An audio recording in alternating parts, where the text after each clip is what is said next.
ਤੇ ਮੁਕਤਸਰ ਦੇ ਵਿੱਚ ਮੈਂ ਪਹਿਲਾਂ ਵੀ ਬੜਾ ਐਕਟਿਵ ਸੀਗਾ। ਜਿਵੇਂ ਕਹਿ ਲਈਏ ਕਿ ਭੰਗੜਾ ਮੈਂ ਛੋਟੀ ਉਮਰ ਦੇ ਵਿੱਚ ਹੀ ਪਾਉਣਾ ਸ਼ੁਰੂ ਕਰਤਾ ਸੀ ਟੈਗੋਰ ਮਾਡਲ ਸਕੂਲ ਦੇ ਵਿੱਚ ਜੀ। ਤੇ ਭੰਗੜੇ ਤੋਂ ਹੀ ਮੇਰੀ ਸਟਾਰਟਿੰਗ ਹੋਈ ਕਿ ਸੋਸ਼ਲ ਐਕਟਿਵ ਮੈਂ ਜ਼ਿਆਦਾ ਹੋਇਆ ਤੇ ਦਸਤਾਰਬੰਦੀ ਮੁਕਾਬਲਿਆਂ ਦੇ ਵਿੱਚ, ਮਾਡਲਿੰਗ ਦੇ ਵਿੱਚ ਤੇ ਨਾਲ ਫਿਰ ਮੈਂ ਪਾਵਰ ਬੀਟਿੰਗ ਵੀ ਕਰਦਾ ਰਿਹਾ ਜੀ। ਤੇ ਫਿਰ ਗਵਰਨਮੈਂਟ ਕਾਲਜ ਜਦੋਂ ਮੈਂ ਤੇ ਸਿੱਖ ਯੂਥ ਵਿੰਗ ਦਾ ਪ੍ਰਧਾਨ ਵੀ ਰਿਹਾ ਜੀ।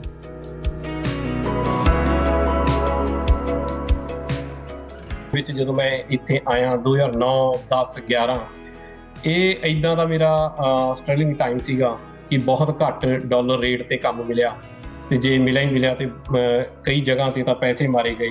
ਜੇ ਪੜ੍ਹਾਈ ਪੂਰੀ ਹੋਈ ਤਾਂ ਪਤਾ ਲੱਗਦਾ ਸੀਗਾ ਕਿ ਜੀ ਹੁਣ ਇਹ ਪਰਮਾਨੈਂਟ ਰੈਸੀਡੈਂਸ ਦੀ ਲਿਸਟ ਦੇ ਵਿੱਚੋਂ ਨਿਕਲ ਗਏ, ਇਹ ਕੋਰਸ ਨਹੀਂ ਹੈਗੇ। ਜਦੋਂ ਕਿਤੇ ਏਜੰਟ ਨਾਲ ਗੱਲ ਕਰੀਦੀ ਸੀ ਪਰ ਤੁਸੀਂ ਬਗਾਨੇ ਮੁਲਕਾਂ 'ਚ ਵੀ ਗਏ, ਉੱਥੇ ਵੀ ਦਸਤਾਰ ਜਿਹੜੀ ਅੱਜ ਵੀ ਸਜਾ ਕੇ ਰੱਖਦੇ ਤੇ ਕੁਝ ਜਗ੍ਹਾ ਤੇ ਮੈਨੂੰ ਥੋੜਾ ਜਿਹਾ ਲੱਗਦਾ ਸੀ, ਪਰ ਮੈਂ ਡਟਿਆ ਰਹਿੰਦਾ ਸੀ।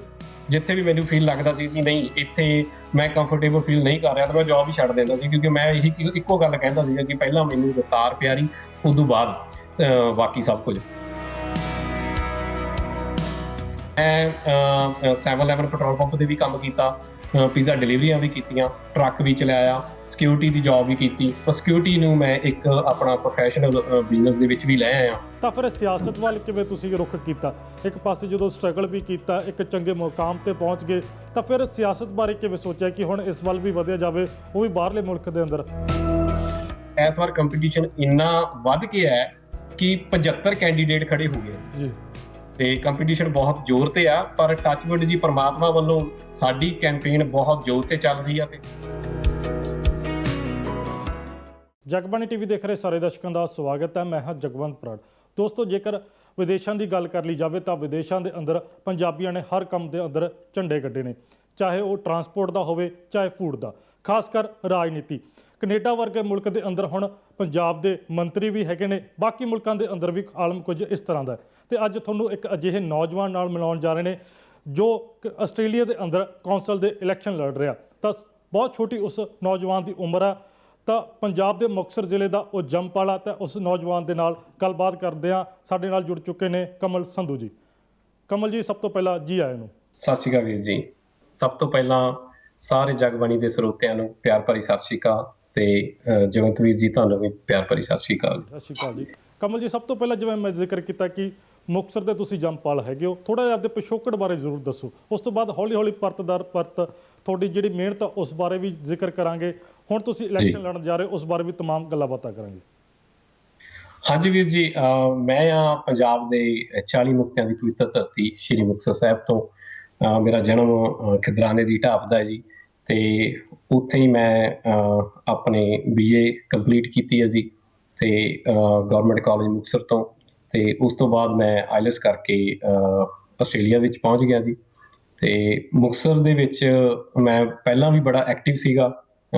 ਜਿਵੇਂ ਕਹਿ ਲਈਏ ਕਿ ਭੰਗੜਾ ਮੈਂ ਛੋਟੀ ਉਮਰ ਦੇ ਵਿੱਚ ਹੀ ਪਾਉਣਾ ਸ਼ੁਰੂ ਕਰਤਾ ਸੀ ਟੈਗੋਰ ਮਾਡਲ ਸਕੂਲ ਦੇ ਵਿੱਚ ਜੀ। ਤੇ ਭੰਗੜੇ ਤੋਂ ਹੀ ਮੇਰੀ ਸਟਾਰਟਿੰਗ ਹੋਈ ਕਿ ਸੋਸ਼ਲ ਐਕਟਿਵ ਮੈਂ ਜ਼ਿਆਦਾ ਹੋਇਆ ਤੇ ਦਸਤਾਰਬੰਦੀ ਮੁਕਾਬਲਿਆਂ ਦੇ ਵਿੱਚ, ਮਾਡਲਿੰਗ ਦੇ ਵਿੱਚ ਤੇ ਨਾਲ ਫਿਰ ਮੈਂ ਪਾਵਰ ਬੀਟਿੰਗ ਵੀ ਕਰਦਾ ਰਿਹਾ ਜੀ। ਤੇ ਫਿਰ ਗਵਰਨਮੈਂਟ ਕਾਲਜ ਜਦੋਂ ਮੈਂ ਤੇ ਸਿੱਖ ਯੂਥ ਵਿੰਗ ਦਾ ਪ੍ਰਧਾਨ ਵੀ ਰਿਹਾ ਜੀ। ਤੇ ਉਸ ਤੋਂ ਬਾਅਦ ਵੀਰ ਜੀ ਮੈਂ BA ਕਰਨ ਤੋਂ ਬਾਅਦ ਮੈਂ ਆਸਟ੍ਰੇਲੀਆ ਆਈਲੈਟਸ ਕਰਕੇ ਸੰਨ 2009 ਦੇ ਵਿੱਚ ਪਹੁੰਚਿਆ ਜੀ। ਤਾਂ ਜਾਣ ਕੇ ਕਹਿ ਸਕਦੇ ਹਾਂ ਕਿ ਗੁੜਤੀ ਜਿਹੜੀ ਉਹ ਮੁਕਤਸਰ ਤੋਂ ਮਿਲ ਗਈ ਸੀਗੀ, ਕਿਉਂਕਿ ਮੁਕਤਸਰ ਜਿਹੜਾ ਆਮ ਤੌਰ ਤੇ ਪੰਜਾਬ ਦੇ ਅੰਦਰ ਸਿਆਸੀ ਤੌਰ ਤੇ ਬੜਾ ਸਰਗਰਮ ਰਹਿੰਦਾ, ਮੁਕਤਸਰ ਹੋਵੇ, ਬਠਿੰਡਾ ਹੋਵੇ, ਤਾਂ ਗੁੜਤੀ ਤੁਸੀਂ ਇੱਥੋਂ ਲੈ ਕੇ ਗਏ ਸੀਗੇ। ਤਾਂ ਫਿਰ ਜਦੋਂ ਉੱਥੇ ਪਹੁੰਚੇ ਤਾਂ ਫਿਰ ਇੱਕ ਪਾਸੇ ਪੰਜਾਬ ਦੇ, ਜਿਵੇਂ ਤੁਸੀਂ ਦੱਸਿਆ ਕਿ ਸਿੱਖ ਯੂਥ ਦੇ ਵਿੰਗ ਦੇ ਤੁਸੀਂ ਪ੍ਰਧਾਨ ਇੱਥੇ ਰਹੇ। ਤਾਂ ਹੁਣ ਜੇਕਰ ਜਦੋਂ ਤੁਸੀਂ ਆਸਟ੍ਰੇਲੀਆ ਪਹੁੰਚਦੇ ਹੋ ਤਾਂ ਇੱਥੇ ਸਫ਼ਰ ਕਿਸ ਤਰ੍ਹਾਂ ਦਾ ਸੀਗਾ? ਹਾਂਜੀ, ਜਿਵੇਂ ਤੁਹਾਨੂੰ ਪਤਾ ਹੀ ਹੈ ਕਿ ਮੁਲਕ ਕੋਈ ਵੀ ਹੋਵੇ, ਜਦੋਂ ਆਪਾਂ ਭਾਰਤ ਦੇ ਵਿੱਚੋਂ ਆ ਜਾਂਦੇ ਹਾਂ ਤਾਂ ਸਭ ਤੋਂ ਪਹਿਲਾਂ ਤਾਂ ਇੱਦਾਂ ਹੀ ਲੱਗਦਾ ਕਿ ਜਹਾਜ਼ ਹੀ ਦੀਦਾ ਹੁੰਦਾ ਜੀ। ਇਹ ਲੱਗਦਾ ਕਿ ਹਾਂ ਵੀ ਬੜਾ ਹੀ ਸਭ ਕੁਝ ਉੱਥੇ ਸੋਹਣਾ ਹੋਣਾ, ਪਤਾ ਨਹੀਂ ਅਸੀਂ ਕੀ ਕਰ ਦੇਣਾ, ਮੱਲਾਂ ਮਾਰ ਲੈਣੀਆਂ ਉੱਥੇ ਜਾ ਕੇ। ਪਰ ਜਦੋਂ ਇੱਥੇ ਪਹੁੰਚਦੇ ਆ ਜੀ ਤਾਂ ਤੁਹਾਡੀ ਸਹੀ ਸਟਰਗਲਿੰਗ ਲਾਈਫ ਸ਼ੁਰੂ ਹੁੰਦੀ ਆ। ਤੁਹਾਨੂੰ ਇਹ ਪਤਾ ਲੱਗਦਾ, ਜਿਹੜੀ ਸਿੱਖਿਆ ਤੁਹਾਨੂੰ ਇਹ ਮਿਲਦੀ ਆ ਕਿ ਤੁਹਾਡੇ ਮਾਂ ਪਿਓ ਨੇ ਤੁਹਾਨੂੰ ਕਿਵੇਂ ਕਮਾਈਆਂ ਕਰਕੇ ਇੱਥੋਂ ਤੱਕ ਆਣਾ, ਪਾਲ ਪੋਸ ਕੇ ਵੱਡਾ ਕਰਕੇ ਤੁਹਾਨੂੰ ਇਹਨਾਂ ਮੁਲਕਾਂ ਦੇ ਵਿੱਚ ਭੇਜਿਆ। ਤੇ ਸਹੀ ਅਸਲ ਕਮਾਈ ਦਾ, ਮਾਪਿਆਂ ਤੋਂ ਦੂਰ ਰਹਿਣ ਦੇ ਵਿਛੋੜੇ ਦਾ ਇਹਨਾਂ ਮੁਲਕਾਂ 'ਚ ਆ ਕੇ ਪਤਾ ਲੱਗਦਾ ਜੀ।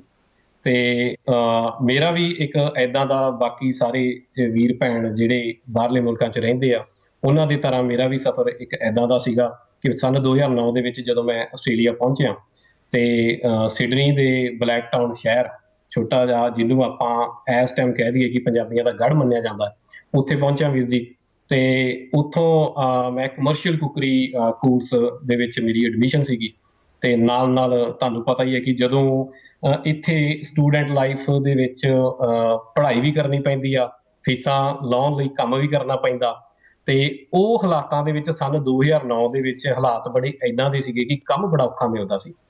ਪਹਿਲਾਂ ਤਾਂ ਆਪਾਂ ਪੰਜਾਬੀ ਮੀਡੀਅਮ ਤੋਂ ਪੜ੍ਹੇ ਹੁੰਦੇ ਆ ਜੀ ਤੇ ਇੰਗਲਿਸ਼ ਦੀ ਪ੍ਰੋਬਲਮ ਵੀ ਬੜੀ ਆਉਂਦੀ ਹੈ। ਤੇ ਸੰਨ 2009 ਦੇ ਵਿੱਚ ਜਦੋਂ ਮੈਂ ਇੱਥੇ ਆਇਆ, 2009, 10, 11, ਇਹ ਏਦਾਂ ਦਾ ਮੇਰਾ ਸਟਰਗਲਿੰਗ ਟਾਈਮ ਸੀਗਾ ਕਿ ਬਹੁਤ ਘੱਟ ਡਾਲਰ ਰੇਟ ਤੇ ਕੰਮ ਮਿਲਿਆ। ਤੇ ਜੇ ਮਿਲਿਆ ਹੀ ਮਿਲਿਆ ਤੇ ਕਈ ਜਗ੍ਹਾ ਤੇ ਤਾਂ ਪੈਸੇ ਮਾਰੇ ਗਏ।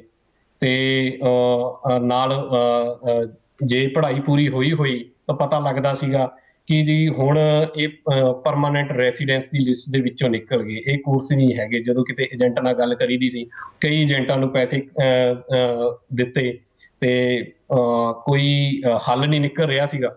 ਤੇ ਕਿਉਂਕਿ ਕੋਈ ਵੀ ਆ ਜੀ ਹਨਾ, ਜਦੋਂ ਇੱਥੇ ਆਉਂਦਾ ਤੇ ਉਹਨੂੰ ਇਹ ਹੁੰਦਾ ਕਿ ਮੈਂ ਪੱਕੇ ਤੌਰ ਤੇ ਹਨਾ ਇੱਥੋਂ ਦਾ ਹੀ ਹੋ ਜਾ। ਤੇ ਇਹੀ ਮੇਰਾ ਸੀਗਾ ਜੀ ਕਿ ਮੈਨੂੰ ਵੀ ਇਹੀ ਸੀਗਾ ਕਿ ਹੁਣ ਇੱਥੋਂ ਦੀ PR ਲੈ ਲਾਂ। ਪਰ ਲਾਈਫ ਏਦਾਂ ਦੀ ਸਟਰਗਲ ਭਰੀ ਸੀਗੀ ਕਿ ਜਿੱਥੇ ਵੀ ਜਾਂਦਾ ਸੀਗਾ ਇਹ ਇੱਕ ਤਾਂ ਸਹੀ ਰਾਏ ਨਹੀਂ ਮਿਲਦੀ ਸੀ। ਇਹ ਵੀ ਬੜਾ ਹੁੰਦਾ ਕਿ ਜੇ ਤੁਹਾਨੂੰ ਸਹੀ ਕੋਈ ਗਾਈਡ ਕਰੇ ਨਾ ਤੇ ਤੁਹਾਡਾ ਕਹਿੰਦੇ ਨਾ ਬੇੜਾ ਪਾਰ ਹੋ ਜਾਂਦਾ। ਤੇ ਇੱਥੇ ਮੈਨੂੰ ਜਦੋਂ ਮੈਂ 2009 ਦੇ ਵਿੱਚ ਆਇਆ ਤੇ ਮੈਨੂੰ ਮੇਰੇ ਸਿਸਟਰ ਤੇ ਜੀਜਾ ਜੀ ਹੁਣੀ ਇੱਥੇ ਸੀਗੇ, ਜਿਨ੍ਹਾਂ ਨੇ ਮੈਨੂੰ ਇੱਥੇ ਬੜਾ ਸਹਾਰਾ ਦਿੱਤਾ। ਕਿਉਂਕਿ ਇੱਥੇ ਤਾਂ ਕੋਈ ਵੀ ਹੋਵੇ ਜੀ, ਤੁਹਾਨੂੰ ਪਤਾ ਹੀ ਆ ਕਿ ਸਹਾਰਾ ਥੋੜਾ ਜਿਹਾ ਮਿਲ ਜੇ ਤਾਂ ਬਹੁਤ ਹੁੰਦਾ। ਤੇ ਇੱਥੇ ਤਾਂ ਮੇਰੇ ਸਿਸਟਰ ਤੇ ਜੀਜਾ ਜੀ ਇੱਥੇ ਸੀਗੇ। ਮੇਰਾ ਇੱਕ ਵੀਰ, ਮੇਰਾ ਫਰੈਂਡ ਹਰਪ੍ਰੀਤ, ਹੈਪੀ, ਤੇ ਉਹ ਹੈਪੀ ਮਾਨ, ਉਹਨੇ ਬੜਾ ਸਹਾਰਾ ਦਿੱਤਾ। ਪਰ ਉਸ ਤੋਂ ਬਾਅਦ ਇਹ ਹੁੰਦਾ ਕਿ ਇੱਥੇ ਜੇ ਕੰਮ ਕਰਨਾ ਤਾਂ ਤੁਹਾਨੂੰ ਆਪਦੇ ਸਿਰ ਤੇ ਕਰਨਾ ਪੈਣਾ, ਕੰਮ ਲੱਭਣਾ ਵੀ ਤੁਹਾਨੂੰ ਆਪਦੇ ਸਿਰ ਤੇ ਪੈਣਾ, ਫਿਰ ਫੀਸਾਂ ਵੀ ਤੁਹਾਨੂੰ ਆਪਦੇ ਸਿਰ ਤੇ ਹੀ ਲਾਉਣੀਆਂ ਪੈਣੀਆਂ ਇੱਥੋਂ ਦੀਆਂ। ਸੋ ਏਦਾਂ ਵੀਰੇ ਕਿ ਆਪਣਾ ਸਟਰਗਲਿੰਗ ਲਾਈਫ ਦੇ ਵਿੱਚ ਪੂਰਾ ਡਟ ਕੇ ਕੰਮ ਵੀ ਕੀਤਾ, ਫੀਸਾਂ ਵੀ ਲਾਈਆਂ। ਪਰ ਇੱਕ ਏਦਾਂ ਦਾ ਟਾਈਮ ਦੌਰ ਆਇਆ ਕਿ ਹੁਣ ਪੱਕੇ ਹੋਈਏ। ਪਰ ਜਦੋਂ ਪੱਕੇ ਹੋਣ ਦਾ ਟਾਈਮ ਸੀਗਾ, ਉਹ ਜਿਹੜੇ ਕੋਰਸ ਹਜ਼ਾਰਾਂ ਡਾਲਰਾਂ ਫੀਸ ਭਰੀ, ਉਹ ਕਹਿੰਦੇ ਜੀ ਉਹ ਤਾਂ ਲਿਸਟ ਦੇ ਵਿੱਚੋਂ ਨਿਕਲ ਗਏ। ਸੋ 2009 ਤੋਂ ਲੈ ਕੇ 2011 ਤੱਕ ਦਾ ਸਮਾਂ ਸੀ ਜਿਹੜਾ, ਉਹ ਬੜਾ ਸੰਘਰਸ਼ ਭਰੀ ਰਿਹਾ ਵੀਰ ਜੀ। ਤੇ ਹਾਂਜੀ ਜੀ ਕਮਲ ਜੀ, ਜਿਵੇਂ ਤੁਸੀਂ ਸੰਘਰਸ਼ ਦੀ ਕਹਾਣੀ ਦੱਸੀ ਆ, ਪਰ ਜਿਵੇਂ ਤੁਹਾਡੇ ਸਿਰ ਤੇ ਦਸਤਾਰ ਅੱਜ ਵੀ ਦੇਖ ਰਹੇ ਆ, ਬੜੀ ਸੋਹਣੀ ਦਸਤਾਰ ਆ, ਤੇ ਕਹਿ ਸਕਦੇ ਕਿ ਆਸਟ੍ਰੇਲੀਆ ਦੇ ਅੰਦਰ ਇਸ ਦੀ ਪੂਰੀ ਸ਼ਾਨ ਹੋਵੇਗੀ। ਤਾਂ ਫਿਰ ਦਸਤਾਰ ਵੀ ਜਿਹੜੀ ਤੁਸੀਂ ਅੱਜ ਬਰਕਰਾਰ ਰੱਖੀ ਆ, ਇਹਦੀ ਥੋੜ੍ਹੀ ਭਾਵਨਾ ਦੱਸੋ। ਕਿਉਂਕਿ ਅੱਜ ਕੱਲ੍ਹ ਦੇ ਦੌਰ ਤੇ ਵੇਖੀ, ਚਾਹੇ ਮੈਂ ਆਪਦੀ ਵੀ ਗੱਲ ਕਰਨਾ, ਪੰਜਾਬ ਦੇ ਵਿੱਚ ਰਹਿੰਦੇ ਹੋਏ ਮੇਰੇ ਵੀ ਦਸਤਾਰ ਨਹੀਂ ਬੰਨੀ ਹੈਗੀ, ਪਰ ਤੁਸੀਂ ਬਗਾਨੇ ਮੁਲਕਾਂ 'ਚ ਵੀ ਗਏ, ਉੱਥੇ ਵੀ ਦਸਤਾਰ ਜਿਹੜੀ ਅੱਜ ਵੀ ਸਜਾ ਕੇ ਰੱਖਦੇ ਹੋ। ਹਾਂਜੀ ਵੀਰ ਜੀ, ਜਦੋਂ ਮੈਂ ਪੰਜਾਬ ਦੇ ਵਿੱਚ ਸੀ ਨਾ, ਮੁਕਤਸਰ ਸ਼ਹਿਰ ਤੋਂ, ਇੱਕ ਤਾਂ ਵੇਖੋ ਕਿ ਗੁਰੂਆਂ ਪੀਰਾਂ ਦੀ ਧਰਤੀ ਆ, ਜੀ ਇੱਕ ਮੇਰੇ ਪੇਰੈਂਟਸ, ਮੇਰਾ ਪਰਿਵਾਰ, ਇਹ ਬੜਾ ਸੰਘਰਸ਼ ਭਰੀ ਮੇਰਾ ਆਪਣਾ ਸਾਡਾ ਪਰਿਵਾਰ ਸੀਗਾ। ਤੇ ਪੜਦਾਦਾ ਜੀ ਮੇਰੇ ਬੜੇ ਸਮਾਜ ਸੇਵੀ ਸੀਗੇ। ਉਹ ਲਾਹੌਰ ਜਦੋਂ ਅਸੀਂ ਸੀਗੇ, ਸਾਡਾ ਘੁੰਮਣ ਕੇ ਪਿੰਡ ਸੀਗਾ, ਤੇ ਉੱਥੋਂ ਹੀ ਮੈਨੂੰ ਇਹ ਗੁੜਤੀ ਮਿਲੀ। ਫਿਰ ਮੇਰੇ ਦਾਦਾ ਜੀ ਸਰਦਾਰ ਕਰਨੈਲ ਸਿੰਘ ਸੰਧੂ ਜੀ, ਤੇ ਉਹਨਾਂ ਨੇ ਮੁਕਤਸਰ ਦੇ ਵਿੱਚ ਨਾਇਬ ਤਹਿਸੀਲਦਾਰ ਦੀ ਨੌਕਰੀ ਵੀ ਕੀਤੀ ਹੈ ਜੀ। ਤੇ ਮੇਰੇ ਡੈਡ ਫਾਦਰ ਸਾਹਿਬ ਸਰਦਾਰ ਜਸਦੇਵ ਸਿੰਘ ਸੰਧੂ, ਉਹਨਾਂ ਦਾ ਵੀ ਇੱਕ ਆਪਣਾ ਇੱਕ ਸਿੱਖੀ ਪ੍ਰਤੀ ਸੰਘਰਸ਼ ਭਰੀ ਜ਼ਿੰਦਗੀ ਉਹਨਾਂ ਨੇ ਨਿਭਾਈ ਆ। ਸੋ ਇਹ ਸੀਗਾ ਕਿ ਇੱਕ ਗੁਰਸਿੱਖੀ ਨਾਲ ਜੁੜਿਆ ਪਰਿਵਾਰ ਸੀਗਾ। ਤੇ ਨਾਲ ਮੈਂ ਵੀ ਜਿਵੇਂ ਭੰਗੜਾ ਹੋ ਗਿਆ, ਆਪਣਾ ਦਸਤਾਰਬੰਦੀ ਮੁਕਾਬਲੇ ਹੋ ਗਏ, ਯੰਗ 6 ਸਟਾਰ ਆਫ ਮਾਲਵਾ ਦੇ ਮੈਂ ਫਸਟ ਰਨਰ ਅਪ ਆਇਆ ਸੀਗਾ। ਹੋਰ ਮਾਡਲਿੰਗ ਦੇ ਵਿੱਚ ਮਿਸਟਰ ਮੁਕਤਸਰ ਵੀ ਬਣਿਆ। ਸੋ ਏਦਾਂ ਦੇ ਜਦੋਂ ਮੁਕਾਬਲੇ ਕਰਦਾ ਸੀਗਾ, ਭਾਗ ਲੈਂਦਾ ਸੀਗਾ, ਫਸਟ, ਸੈਕਿੰਡ, ਥਰਡ ਪੋਜੀਸ਼ਨਾਂ ਤੇ ਮੈਂ ਰਹਿੰਦਾ ਸੀ। ਤੇ ਆਲਵੇਜ਼ ਭੰਗੜੇ ਦੇ ਵਿੱਚ ਬੈਸਟ ਡਾਂਸਰ ਆਉਂਦਾ ਸੀ। ਤੇ ਇਹ ਬੈਸਟ ਡਾਂਸਰ ਜਦੋਂ ਆਉਂਦਾ ਸੀਗਾ, ਵੇਖੋ ਸੋਹਣੀ ਦਸਤਾਰ ਬੰਨੀ ਹੁੰਦੀ ਸੀ, ਹੈ ਨਾ ਜੀ, ਤੇ ਆਪਣਾ ਵਧੀਆ ਸਮਾਈਲ, ਇਹ ਸਾਰੀਆਂ ਜਿਹੜੀਆਂ ਮੇਰੇ 'ਚ ਗੱਲਾਂ ਸੀਗੀਆਂ, ਗੁਣ ਸੀਗੇ। ਤੇ ਇਹ ਯਾਨੀ ਕਿ ਤੁਹਾਡੀ ਦਿੱਖ, ਹੈ ਨਾ ਜੀ। ਤੇ ਜਦੋਂ ਵੀ ਮੈਂ ਪੱਗ ਬੰਨ੍ਹ ਕੇ ਬਾਹਰ ਨਿਕਲਦਾ ਸੀ ਤਾਂ ਮੈਨੂੰ ਕਹਿੰਦੇ ਸੀ ਤੇਰੇ ਸਿਰ ਤੇ ਦਸਤਾਰ ਜਿਹੜੀ ਬੜੀ ਸੋਹਣੀ ਲੱਗਦੀ ਆ। ਤੇ ਮੈਨੂੰ ਵੀ ਇੱਕ ਬੜਾ ਮਾਣ ਮਹਿਸੂਸ ਹੁੰਦਾ ਸੀਗਾ ਕਿ ਆਪਦੇ ਮੁਕਤਸਰ ਇਲਾਕੇ ਦੇ ਵਿੱਚ ਮੈਂ ਥਾਂ ਤੇ ਬੜਾ ਮਸ਼ਹੂਰ ਸੀਗਾ। ਇੱਥੇ ਮੈਂ ਧੂੰਮਾਂ ਪਾਈਆਂ। ਤੇ ਮੈਨੂੰ ਇਹ ਵੀ ਸੀਗਾ, ਜਦੋਂ ਮੈਂ ਬਾਹਰਲੇ ਮੁਲਕ ਦੇ ਵਿੱਚ ਆਇਆ, ਮੈਨੂੰ ਇਹ ਵੀ ਸੀਗਾ ਕਿ ਜੇ ਮੈਂ ਬਾਹਰ ਜਾਵਾਂ ਤਾਂ ਮੈਂ ਉੱਥੇ ਵੀ ਕੁਛ ਨਾ ਕੁਛ ਏਦਾਂ ਦਾ ਕਰਾਂ ਕਿ ਮੇਰੀ ਦਸਤਾਰੀ ਹਨਾ ਸਿੱਖੀ ਮੇਰੀ ਕਾਇਮ ਰਵੇ। ਤੇ ਇੱਥੇ ਆ ਕੇ ਵੀ ਮੈਂ ਆਪਣਾ ਪੱਗ ਬੰਨ੍ਹ ਕੇ ਹੀ, ਭਾਵੇਂ ਮੈਂ ਕਿਸੇ ਵੀ ਤਰ੍ਹਾਂ ਦੀ ਜੌਬ ਸੀ, ਮੈਂ ਕੋਈ ਜੌਬ ਨਹੀਂ ਛੱਡੀ।